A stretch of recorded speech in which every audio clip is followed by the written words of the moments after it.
Hello everyone. इस video में real depth और एपेरेंट डेप्थ के बारे में समझेंगे। जैसे सपोज करते हैं आपने वाटर के अंदर ऐसा देखा होगा, जैसे स्विमिंग पूल के अंदर अगर आप जाते हो तो आपको ऐसा लगता है कि स्विमिंग पूल ज़्यादा गहरा नहीं है, लेकिन जैसे ही अचानक से पानी के अंदर जाते हो तो क्या फील होता है कि पानी अचानक बहुत ऊपर तक आ गए।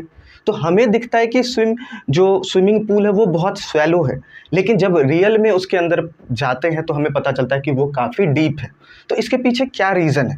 इसके पीछे सिर्फ सिंपल फेनोमेना है, वो है रिफ्रैक्शन ऑफ लाइट। इसे एक सिंपल एग्जांपल से समझेंगे। जैसे सपोज करते हैं आपने किसी लिक्विड यानी कि कोई डेंस मटेरियल जैसे वाटर मान लेते हैं जो कि पूरा ट्रांसपेरेंट होता है, उस वाटर के अंदर आपने एक कॉइन प्लेस कर दिया। तो जब भी कोई पर्सन उससे ऊपर से यानी कि जो वाटर के ऊपर एयर है उस मीडियम से उस कॉइन को ऑब्जर्व करे तो उसे कॉइन अपनी जगह से कुछ ऊपर की ओर दिखेगा, यानी कि जो कॉइन की डेप्थ है, ओरिजिनल डेप्थ, उसमें कुछ शिफ्ट आ जाता है, कुछ चेंजेस आ जाते हैं। तो उसी टॉपिक के बारे में आज पढ़ने वाले हैं और उसका नाम है real depth and apparent depth. अब रियल डेप्थ का मतलब क्या होता है? रियल डेप्थ का मतलब है आपने किसी वाटर के कंटेनर में कॉइन को प्लेस कर दिया, ठीक है। तो ये जो लेवल है वाटर का स्टार्टिंग लेवल, यहाँ से लेकर कॉइन का जो डेप्थ है ना, उसे हम लोग कह देते हैं रियल डेप्थ। मतलब जैसे आपने कॉइन प्लेस किया तो ये कॉइन आखिर पानी में कितना गहरा है, उसी चीज़ को बोल देते हैं रियल डेप्थ। तो इसकी डेफिनेशन अगर बात करें तो ये होगी, it is the actual depth of an object placed in a denser medium. यानी कि किसी डेंसर मीडियम में, किसी भी मीडियम में आपने रखा है तो वो कितने गहरा है पानी के अंदर या उस मीडियम के अंदर, कितना डीप है एक्चुअल में, उसी चीज़ को कह देते हैं रियल डेप्थ, ठीक है। ये बहुत ही सिंपल चीज़ है, रियल डेप्थ तो समझिए। अब नेक्स्ट बात करते हैं एपेरेंट डेप्थ। अब ये जो टेक्निकल टर्म है एपेरेंट डेप्थ, इसका मतलब है कि जो डेप्थ हमें अपीयर होता है according to the observer is present in the rare medium. यानी कि एयर में जब कोई पर्सन प्रेजेंट है और वो उसी कॉइन को देखने की कोशिश करता है तो वो जो कॉइन है उसे अपने एक्चुअल प्लेस पर देखने को नहीं मिलता। ये तो पहली बात समझ लीजिए कि कॉइन जिस जगह पर है, जो ऑब्जर्वर या कोई भी देखता है तो वो उस जगह पर नहीं होता है। एक्चुअल में हमें उस जगह से थोड़ा सा वो शिफ्ट होता हुआ, यानी कि थोड़ा अपवर्ड ऊपर की तरफ हमें दिखता है वो चीज़ें। तो ये जो डेप्थ में चेंज हो गई, जो रियल डेप्थ था यहाँ पर, लेकिन जो ऑब्जर्वर ने जिस जगह पर कॉइन को देखा तो वो कॉइन पानी के अंदर या उस मीडियम के अंदर कितना नीचे है, कितने डेप्थ में है, that is called apparent depth. और एपेरेंट डेप्थ की डेफिनेशन की बात करें तो ये हो जाएगा, it is the observe depth. याद रखिएगा, it is not the actual depth but it is the observed depth of an object placed in a denser medium when seen from a rarer medium। Means अगर आप rare medium यानी कि इस air medium में से observe करोगे, अगर कोई चीज़ इस डेंसर मीडियम में रखी है तो जब आप उसे ऑब्जर्व करोगे तो वो अपने जगह से थोड़ा सा अपवर्ड या जो डेप्थ होगी उसकी, that is known as apparent depth, ठीक है। अब ये जो एपेरेंट डेप्थ यानी कि ये जो ऑब्जेक्ट के प्लेस में शिफ्टिंग या जो चेंज आ गई, इसके पीछे क्या रीज़न है? तो सिंपल फेनोमेना है, that is refraction of light, ठीक है। अब थोड़ा समझते हैं कि आखिर क्यों ऐसा हो जाता है। जैसे एक एग्जांपल से समझने की कोशिश करते हैं। Suppose this is a container, ठीक है। इस ग्लास कंटेनर में यहाँ पर पानी रखा है और यहाँ पर कॉइन प्लेस कर दिया। तो यहाँ पर ओरिजिनल कॉइन प्लेस्ड है, ये वाटर है, तो ये जो डेप्थ होगा कॉइन का वो क्या होगा, ये हो जाएगा एक्चुअल या फिर रियल डेप्थ, ठीक है। अब जब कोई भी ऑब्जर्वर इस एयर से यानी कि इस जगह से ऑब्जर्व करने की कोशिश करे इस कॉइन को तो क्या होगा फिर, तो इस जगह पर वो ऑब्जर्व करेगा कि कॉइन से लाइट रेज निकलेंगे, वही ऑब्जर्वर के आईज तक जाएंगे जिसके बेसिस पर उसे कॉइन दिख जाएगा, है ना। तो इस कॉइन से एक लाइट रेज, तो बहुत सारे लाइट रेज निकलेंगे, ये तो क्लियर है। एक लाइट रे परपेंडिकुलर अगर चली जाए, और हमें ये पता है कि अगर लाइट रे किसी भी इंटरफेस पर परपेंडिकुलर हो उस कंडीशन में एंगल ऑफ इंसिडेंस जीरो हो जाता है, ठीक है। और जब एंगल ऑफ इंसिडेंस जीरो हो जाए तो वहाँ पर एंगल ऑफ रिफ्रैक्शन वो भी जीरो होगा। मीन्स कि अगर कोई इंसिडेंट रे किसी इंटरफेस पर परपेंडिकुलरली स्ट्राइक करे तो उस कंडीशन में एंगल ऑफ रिफ्रैक्शन भी 0 डिग्री होता है और लाइट रे सीधी निकल जाती, उसमें बेंडिंग हमें देखने को नहीं मिलती। लेकिन अगर दूसरी बात करें तो और भी लाइट रेज हैं, मान लेते हैं ये किसी एंगल पर चली गई, एंगल ऑफ इंसिडेंस पे, ठीक है। ये लाइट रे यहाँ से निकली और यहाँ पर स्ट्राइक करेगी, तो जैसे इस पॉइंट को टच किया इंटरफेस है, यहाँ हमने नॉर्मल ड्रॉ कर दिया। अब ये नॉर्मल के साथ जो एंगल बना ले that is angle of incidence, ठीक है।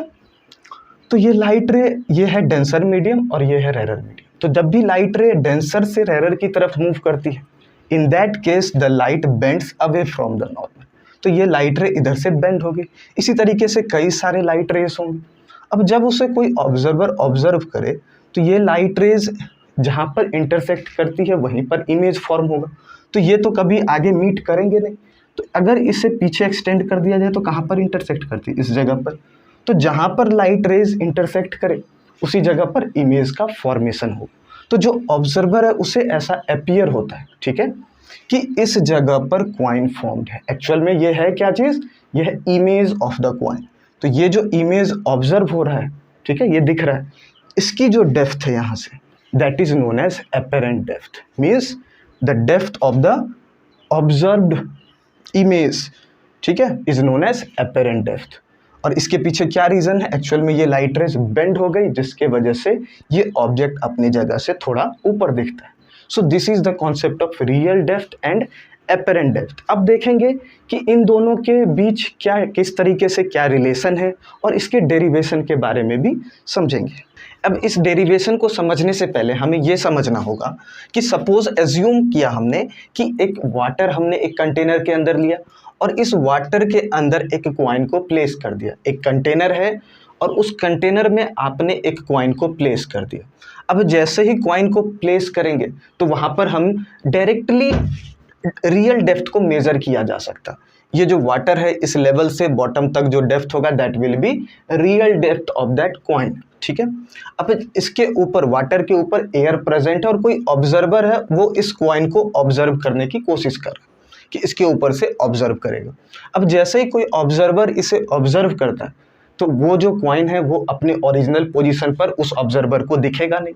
वो क्या होगा कि ये क्वाइन अपनी जगह से कुछ शिफ्ट हो चुका होगा ऊपर की तरफ।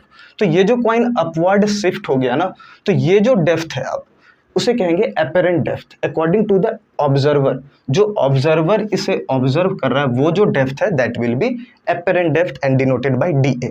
तो दो चीज़ें हैं, पहला real depth which is denoted by D R and apparent depth according to the observer which is D A, ठीक है, ये दो चीज़ें। उसके बाद जो वाटर है उसका रिफ्रैक्टिव इंडेक्स हमने एज्यूम किया μ2 और जो एयर है उसका रिफ्रैक्टिव इंडेक्स μ1 अभी लिखा है, लेकिन हमें पता है एयर का जो रिफ्रैक्टिव इंडेक्स है वो अप्रॉक्सीमेटली 1 होता है। तो वो बाद में डिराइव करने के बाद उसे रिप्लेस कर। अब पहले समझते हैं कि ये डायग्राम किस तरीके से बना। सबसे पहले यहाँ पर क्वाइन प्लेस्ड है तो यहाँ से कई सारे लाइट रेज निकलेंगे। तो एक लाइट रे परपेंडिकुलर निकल गया, यानी कि इंटरफेस है उसके परपेंडिकुलर निकल गया, उसमें कोई भी रिफ्रैक्शन देखने को नहीं मिलता। अब सेकेंड कंडीशन, अगर कुछ एंगल से लाइट रे चली जाए तो ये जो लाइट रे इधर से गई तो ये जो पॉइंट होगा यहाँ पर एक नॉर्मल ड्रॉ करेंगे। ये एंगल जो लाइट रे इस नॉर्मल के साथ बना है that will B angle of incidence. इसके बाद इस लाइट रे को सीधी निकलनी चाहिए थी, लेकिन but due to the refraction when light passes from denser to rarer medium it bends away from the normal। तो ये कुछ लाइट रे इस तरीके से निकल जाती है। अब ये जो लाइट रे यहाँ से निकल गए तो ये नॉर्मल के साथ जो एंगल बनेगा that will B angle of refraction. तो ये है एंगल ऑफ इंसिडेंस, ये है एंगल ऑफ रिफ्रैक्शन और ये है नॉर्मल। अब ये जो लाइट रे है एक्चुअल में जो ऑब्जर्वर है उसे क्या अपीयर होगा कि ये लाइट रे जहाँ पीछे इंटरसेक्ट करे, यानी कि इससे पीछे एक्सटेंड किया बिल्कुल स्ट्रेट, तो इस जगह पर इंटरसेक्ट करने पर यहाँ जो इमेज फॉर्म होगा that will be the image. इसका इमेज ऐसा अपीयर होगा इस पर्सन को या जो ऑब्जर्वर है। तो यहाँ पर कुछ चीज़ें हैं कि यहाँ से यहाँ तक का डिस्टेंस क्या है x, और क्या चीज़ें हमें समझनी है कि ये जो लाइट रेज है ना ये बहुत क्लोज है, क्योंकि जो आइज है उसके अंदर बहुत क्लोजली लाइट रेज आएंगे जो कि बहुत क्लोज्ड होंगे एक दूसरे के। और जब लाइट रेज बहुत क्लोज होंगे तो यहाँ पर जो एंगल फॉर्म होगा, एंगल ऑफ इंसिडेंस या angle of refraction, these angles will be very very small. अब जब एंगल्स बहुत स्मॉल हो जाए तो हमें पता है कि जो साइन थीटा है, अगर थीटा बहुत स्मॉल है तो साइन थीटा के इक्वल हो जाता है, जो कि वैसा ही कुछ टेन थीटा में भी होता है, टेन थीटा भी थीटा के इक्वल है। यानी कि आप ऐसा लिख सकते हो for very small angles sine theta is equal to theta which is equal to tan theta. तो एंगल ऑफ इंसिडेंस और एंगल ऑफ रिफ्रैक्शन दोनों ही बहुत स्मॉल है, इसलिए sine of angle of incidence को tan of angle of incidence से replace किया जा सकता है। इसी तरीके से sine of angle of refraction को tan of angle of refraction से रिप्लेस कर सकते हैं। और क्या चीज़ें हमें जाननी है? हमें ये जाननी है कि ये जो यहाँ से यहाँ तक का डिस्टेंस है वो एज्यूम किया हमने x, ठीक है, और ये एंगल ऑफ, देखिए ये नॉर्मल है और ये भी परपेंडिकुलर है इंटरफेस पर, तो ये दोनों पैरेलल होंगे। और ये एक लाइट रे इधर से इधर आ रही, ये एंगल ऑफ इंसिडेंस है तो ये भी एंगल ऑफ इंसिडेंस हो जाएगा बाय अल्टरनेट इंटीरियर एंगल। उसके बाद ये इस तरीके का एंगल है, ये अगर एंगल ऑफ रिफ्रैक्शन है तो ये भी एंगल ऑफ रिफ्रैक्शन होगा बाय कॉरेस्पॉन्डिंग एंगल्स, ठीक है। अब ये रहा पूरा, ये एक राइट एंगल ट्राइंगल है।